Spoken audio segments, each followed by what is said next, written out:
Never have. Pesky things. Some of the big ones do some good, I suppose. They herd sheep and they rescue mountain climbers. But I ask you, what's the good of a little dog who just takes up room on a sofa? Why, it's a sofa pillow. That's what they are. It's a sofa pillow that won't stay put.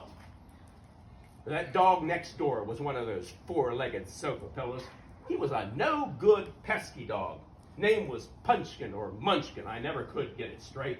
And that dog would come into my garden like he owned it. It would planted the flowers like I planted the flowers for her to roll in. She loves her flowers, the woman next door would say. The woman was pesky too. We always know when Munchkin's been in your yard. She smells so sweet. Madam, I would reply, I also know when Punchkin's been in my yard because my flower beds have holes in them. And the woman would laugh. She would laugh as if the flower beds with holes in them, like donuts, were amusing to her.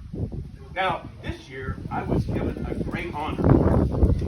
My garden was chosen to be in what they call the Parade of Roses. And judges would go from house to house and judge the roses and award prizes. And I was determined that I was going to win a blue ribbon. I deserved to win one.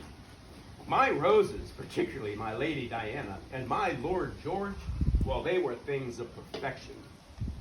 So leading up to my rose garden were my flower beds, which, though they wouldn't be judged, must be perfect too.